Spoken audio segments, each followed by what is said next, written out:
तो इसी बीच एक बड़ी खबर है, इजराइल का हिजबुल्लाह पर बड़ा हमला। इजरायली ड्रोन से लेबनान में तबाही दिख रही है। हिजबुल्लाह के आतंकी को मार गिराया गया है। इजराइल ने ड्रोन से आतंकी ढेर किया है, ये बड़ी जानकारी मिल रही है। इजराइल की तरफ से एक बार फिर से अटैक किया गया है, ड्रोन से आतंकी को ढेर किया। ये तस्वीर आपके सामने, इजराइल का हिजबुल्लाह पर बड़ा हमला। एक तरफ वॉर रोकने की कोशिश हो रही है, वहीं दूसरी तरफ इजराइल हिजबुल्लाह को टारगेट करता नहीं थक रहा है। लेबनान पर भी इजराइल की तरफ से जबरदस्त अटैक्स किए जा रहे हैं। तो तस्वीर आप देखिए किस तरह से ये हिजबुल्लाह का आतंकी भाग रहा था, इसको ड्रोन से खत्म किया गया। इस बीच बड़ी खबर है, ईरानी एम्बेसी का ट्रंप पर तंज। जिम्बाब्वे की ईरानी एम्बेसी ने एक पोस्ट किया है।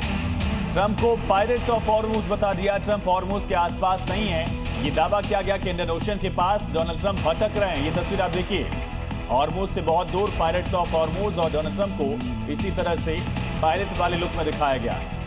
ट्रंप हॉर्मुज के आसपास भी नहीं है, ये कहा गया है। पायरेट्स ऑफ हॉर्मुज नाम दिया गया है डोनाल्ड ट्रंप को, और ये तंज कसा गया है। तो ईरान की तरफ से प्रोपेगेंडा वॉर, मीम वॉर लगातार जारी है, और डोनाल्ड ट्रंप को लेकर तंज कसा गया है। तस्वीर आप देखिए। वही अमेरिका ईरान बातचीत पर बड़ी खबर मिल रही है। पाकिस्तान ने फिर से बातचीत की पेशकश दोहराई, और दूसरे राउंड की बातचीत की पेशकश पाकिस्तान की तरफ से की गई। 11 अप्रैल को पाकिस्तान में 21 घंटे की बातचीत नाकाम साबित हुई थी।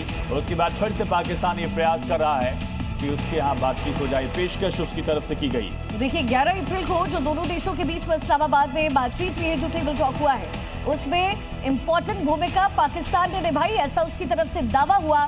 लेकिन ये दावा फेल होता हुआ नजर आया। अनुराग सर, ये दावा पाकिस्तान कर रहा है, एक बार फिर से अपने देश में ये बातचीत होने की पेशकश हो रही है, लेकिन लगता है कि इस बार ये फेवर पाकिस्तान को मिलेगा नहीं।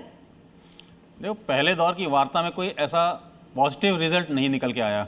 और जो मीडिएटर होता है, मीडिएटर का रोल बहुत ज़्यादा इंपॉर्टेंट होता है, क्योंकि जो सामने वाले दोनों पक्ष हैं वो एक दूसरे से डायरेक्टली बात नहीं कर रहे हैं। तो पाकिस्तान की क्रेडिबिलिटी इसके अंदर सामने नजर आई है कि वो नहीं कर सकते, उनकी ऐसे क्षमता नहीं है कि इस तरह की बड़ी डील को वो कंप्लीट कर पाएँ, कंक्लूड कर पाएँ।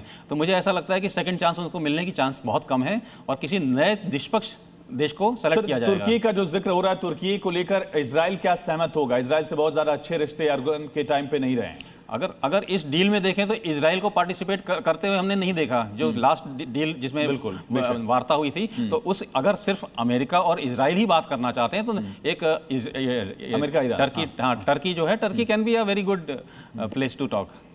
ठीक है। और बाकी अगर वियना में या जेनेवा में बात होती है तो मध्यस्थता की भूमिका कौन निभाएगा? अब ये तो बहुत पॉलिटिकल क्वेश्चन है, आई कैन से। ठीक है। तो ये जी